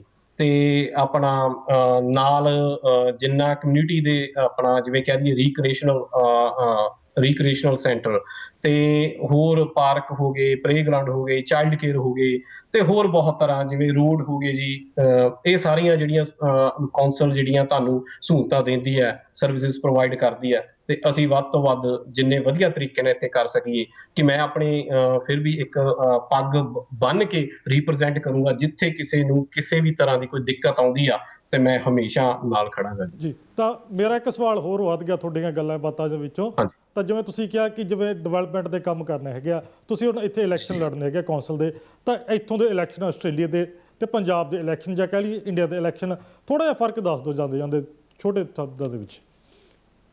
ਵੇਖੋ ਜੀ, ਬਹੁਤ ਫਰਕ ਆ। ਤੇ ਫਰਕ ਏਦਾਂ ਕਿ ਜਿਹੜਾ ਆਪਣਾ ਪੰਜਾਬ ਭਾਰਤ ਦੇ ਇੱਥੇ ਸਾਨੂੰ, ਹੁਣ ਅਸੀਂ ਜਾਂਦੇ ਆ ਨਾ ਜੀ, ਕੈਂਪੇਨ ਕਰਦੇ ਆ, ਤਾਂ ਸਾਨੂੰ ਉਹ ਪੁੱਛਦੇ ਆ, ਉਹ ਕਿਉਂਕਿ ਪਾਰਟੀ ਨੂੰ ਵੀ ਇੱਕ ਰਿਪਰੈਜ਼ੈਂਟ ਕਰ ਰਹੇ ਆ, ਤਾਂ ਪਹਿਲੀ ਗੱਲ ਤਾਂ ਉਹ ਬੜੇ ਇਹ ਹੈਰਾਨ ਹੋ ਜਾਂਦੇ ਕਿ ਇੱਕ ਡਿਫਰੈਂਟ ਕਮਿਊਨਿਟੀ ਦਾ, ਹਨਾ, ਕਿ ਸਾਡੇ ਵਿੱਚ ਗੋਰਿਆਂ ਦੇ ਵਿੱਚ ਆ ਕੇ, ਇੱਥੋਂ ਦੇ ਆ ਕੇ, ਤੇ ਇਹ ਸਾਡੀ ਕੌਂਸਲ ਦੇ ਵਿੱਚ ਆਊਗਾ। ਇਹ ਬੜਾ ਇੱਕ ਵੱਡਾ ਕੁਐਸਚਨ ਆ ਜਾਂਦਾ। ਤੇ ਹੁਣ ਫਰਕ ਦੀ ਜਿੱਥੇ ਗੱਲ ਆਉਂਦੀ ਆ, ਫਰਕ ਇੱਥੇ ਤੇ ਬੜੇ ਸੋਹਣੇ ਤਰੀਕੇ ਨਾਲ ਸਾਫ਼ ਸੁਥਰੀ ਇੱਥੇ ਰਾਜਨੀਤੀ ਆ ਜੀ। ਇੱਥੇ ਕੋਈ ਰਾਜਨੀਤੀ ਦੇ ਵਿੱਚ ਕੋਈ ਘੁਟਾਲਾ ਨਹੀਂ ਹੈਗਾ, ਇੱਥੇ ਕੋਈ ਹੇਰਾਫੇਰੀ ਨਹੀਂ ਹੈਗੀ, ਇੱਥੇ ਕੋਈ ਈਵੀਐਮ ਮਸ਼ੀਨਾਂ ਵਾਲਾ ਕੋਈ ਉਦਾਂ ਦਾ ਕੰਮ ਨਹੀਂ ਹੈਗਾ। ਇੱਥੇ ਬੜੇ ਸਾਫ਼ ਸੁਥਰੇ ਤਰੀਕੇ ਨਾਲ ਬੈਲਟ ਪੇਪਰ ਦੇ ਹਿਸਾਬ ਨਾਲ, ਤੇ ਬੰਦਾ ਵੇਖ ਕੇ, ਪਾਰਟੀ ਨੂੰ ਵੇਖ ਕੇ ਪੁੱਛਦੇ ਆ, ਅੱਛਾ ਜੀ ਤੁਸੀਂ ਕੀ ਕਰੋਗੇ, ਤੁਹਾਡੀ ਪਾਰਟੀ ਦੀਆਂ ਪਾਲਿਸੀਆਂ ਕੀ ਆ, ਤੇ ਤੁਹਾਡੀ ਪਾਰਟੀ ਕੀ ਕੁਛ ਲੈ ਕੇ ਆਏਗੀ। ਤੇ ਫਿਰ ਉਹ ਵਹਿੰਦੇ ਆ ਕਿ ਉਹਨੇ ਕਮਿਊਨਿਟੀ ਦੇ ਵਿੱਚ ਕੰਮ ਕਿੱਦਾਂ ਦਾ ਕੀਤਾ। ਕਿ ਇੱਥੇ ਸਵਾਲ ਜਵਾਬ ਬਹੁਤ ਹੁੰਦੇ ਆ। ਆਪਣੇ ਉੱਤੇ ਸਵਾਲ ਜਵਾਬ ਨਹੀਂ ਵਹਿੰਦੇ, ਆਪਣੇ ਵਹਿੰਦੇ ਆ ਕਿ ਕੱਟੜ ਕੌਣ ਆ, ਹਾਂਜੀ ਉਹ ਕੱਟੜ ਕਿਹੜੀ ਪਾਰਟੀ ਦਾ ਕੱਟੜ ਆ। ਇੱਥੇ ਕੋਈ ਕੱਟੜਤਾ ਨਹੀਂ ਹੈਗੀ ਜੀ। ਇੱਥੇ ਤਾਂ ਦੁੱਧ ਪਾਣੀ ਦਾ ਪਾਣੀ ਤੇ ਕਲੀਅਰ ਆ ਜੀ। ਇੱਥੇ ਸਾਫ਼ ਸੁਥਰੀ ਰਾਜਨੀਤੀ ਹੁੰਦੀ ਆ ਤੇ ਬੜੇ ਸੋਹਣੇ ਤਰੀਕੇ ਨਾਲ ਹੁੰਦੀ ਆ। ਜਿਸ ਦਿਨ ਦੇ ਮੈਂ ਕੈਂਪੇਨ ਕਰ ਰਿਹਾ ਤਾਂ ਬੜਾ ਕੁਝ ਸਿੱਖਣ ਨੂੰ ਮਿਲਿਆ ਜੀ, ਕਿਉਂਕਿ ਆਪਾਂ ਉੱਥੇ ਰੈਲੀਆਂ 'ਚ ਜਾਂਦੇ ਆ, ਇੰਡੀਆ ਰਹਿ ਕੇ ਬੜਾ ਕੁਝ ਵਹਿੰਦੇ ਆ, ਹਨਾ, ਉੱਥੇ ਫੂਫਾਂ ਜ਼ਿਆਦਾ ਜੀ। ਇੱਥੇ ਜਿਹੜੀ ਆ, ਇੱਥੇ ਸੱਚਾਈ ਜ਼ਿਆਦਾ, ਇੱਥੇ ਕੰਮ ਨੂੰ ਤੁਹਾਡੇ ਨੂੰ ਪਹਿਲ ਆ, ਤੁਹਾਡੀ ਮਿਹਨਤ ਨੂੰ ਪਹਿਲ ਆ, ਤੁਸੀਂ ਪਾਰਟੀ ਲਈ ਕੀ ਕਰ ਰਹੇ ਹੋ। ਜਿੱਦਣ ਦਾ ਹੁਣ ਮੈਂ ਲੱਗਿਆ ਪਿਆ, ਸਭ ਤੋਂ ਜ਼ਿਆਦਾ ਕੈਂਪੇਨ ਜੇ ਕਹਿ ਦਈਏ ਕਿ ਹਾਈ ਲੈਵਲ ਤੇ ਇੱਥੇ ਲੋਕਲ, ਮੇਰਾ ਇੱਕ ਫੇਸਬੁੱਕ ਪੇਜ ਵੀ ਹੈ ਜੀ, ਉਹਦੇ ਤੇ ਤੁਸੀਂ ਵੇਖ ਸਕਦੇ ਹੋ ਕਿ ਮੈਂ ਦਿਨ ਬ ਦਿਨ ਜੋ ਕੁਝ ਹੁੰਦਾ ਦਿਨ ਦਾ, ਮੈਂ ਸਾਰੀ ਡਿਟੇਲ ਉੱਤੇ ਪਾਉਂਦਾ। ਤੇ ਇੱਥੇ ਜੀ ਮਿਹਨਤ ਦਾ ਮੁੱਲ ਆ ਜੀ। ਤੇ ਉਹ ਇੱਥੇ ਕੋਈ ਪੈਸਾ ਨਹੀਂ ਚੱਲਦਾ, ਇੱਥੇ ਕੋਈ ਤੁਹਾਡੀ ਸਿਫਾਰਿਸ਼ ਨਹੀਂ ਚੱਲਦੀ, ਇੱਥੇ ਕੋਈ ਉਦਾਂ ਦਾ ਕੋਈ ਹੇਰਾਫੇਰੀ ਨਹੀਂ ਚੱਲਦੀ। ਇੱਥੇ ਕਲੀਅਰ ਕੱਟ ਆ ਜੀ। ਲੋਕੀ ਵਹਿੰਦੇ ਆ, ਤੁਹਾਡੇ ਕੰਮਾਂ ਨੂੰ ਵਹਿੰਦੇ ਆ, ਲੋਕੀ ਵਹਿੰਦੇ ਆ ਕਿ ਤੁਹਾਡੀ ਬੈਕਗ੍ਰਾਉਂਡ ਕੀ ਹੈ। ਤੇ ਇੱਥੇ ਸਾਰੇ ਭਾਈਚਾਰਿਆਂ ਨੂੰ ਪਹਿਲ ਦਿੱਤੀ ਜਾਂਦੀ ਹੈ। ਇੱਥੇ ਇਹ ਨਹੀਂ ਹੈਗਾ ਕਿ ਇੱਕ ਹੀ ਆ ਤੇ, ਹਨਾ ਜੀ, ਜੇ ਇੱਥੋਂ ਦੇ ਲੋਕਾਂ ਨੂੰ ਹੀ ਪਹਿਲ ਦਿੱਤੀ ਜਾਵੇ, ਇੱਥੇ ਸਾਰੇ ਹੀ ਭਾਈਚਾਰਿਆਂ ਨੂੰ ਪਹਿਲ ਦਿੱਤੀ ਜਾਵੇ ਜੀ। ਤਾਂ ਬਹੁਤ ਬਹੁਤ ਧੰਨਵਾਦ ਕਮਲ ਜੀ। ਧੰਨਵਾਦ ਵੀਰ ਜੀ, ਬਹੁਤ ਬਹੁਤ ਧੰਨਵਾਦ ਜੀ। ਜਗਬਾਣੀ ਦੇਖਣ ਵਾਲੇ ਸਾਰੇ ਸਰੋਤਿਆਂ ਦਾ ਬਹੁਤ ਬਹੁਤ ਧੰਨਵਾਦ ਜੀ। ਤਾਂ ਇਹ ਸਨ ਕਮਲ ਸੰਧੂ, ਜਿਨ੍ਹਾਂ ਤੋਂ ਤੁਸੀਂ ਇੱਕ ਸਟਰਗਲਿੰਗ ਪੀਰੀਅਡ ਬਾਰੇ ਵੀ ਸੁਣਿਆ ਕਿ ਕਿਸ ਤਰ੍ਹਾਂ ਉਹਨਾਂ ਨੇ ਮਿਹਨਤ ਕੀਤੀ ਹੈ, ਅੱਜ ਇੱਕ ਮੁਕਾਮ ਤੇ ਪਹੁੰਚੇ ਨੇ, ਅਤੇ ਪੱਗ ਨੂੰ ਕਹਿ ਸਕਦੇ ਹਾਂ ਕਿ ਇੱਕ ਰਿਪਰੈਜ਼ੈਂਟ ਕਰ ਰਹੇ ਨੇ ਆਸਟ੍ਰੇਲੀਆ ਦੇ ਅੰਦਰ ਕੌਂਸਲ ਦੀ ਇਲੈਕਸ਼ਨ ਲੜ ਕੇ। ਨਾਲ ਹੀ ਇੱਕ ਬੜੀ ਸੋਹਣੀ ਜਿਹੜੀ ਉਹਨਾਂ ਨੇ ਸ਼ਬਦ ਦੱਸੇ ਨੇ ਕਿ ਪੰਜਾਬ ਜਾਂ ਇੰਡੀਆ ਦੀ ਗੱਲ ਕਰ ਲਈ ਜਾਵੇ ਤੇ ਆਸਟ੍ਰੇਲੀਆ ਦੇ ਇਲੈਕਸ਼ਨ ਕੀ ਨੇ, ਤਾਂ ਪੰਜਾਬ ਦੇ ਅੰਦਰ ਇਲੈਕਸ਼ਨ ਹੋਣ ਜਾ ਰਹੇ ਨੇ। ਤਾਂ ਅਸੀਂ ਆਸ ਕਰਦੇ ਹਾਂ ਕਿ ਪੰਜਾਬ ਦੇ ਲੋਕ ਵੀ ਜਿਹੜੇ ਉਮੀਦਵਾਰ ਦੇ ਕੰਮਾਂ ਨੂੰ ਦੇਖਦੇ, ਉਸ ਦੇ ਪਿਛੋਕੜ ਨੂੰ ਵੇਖਦੇ ਹੋਏ ਉਸ ਨੂੰ ਵੋਟ ਕਰਨਗੇ।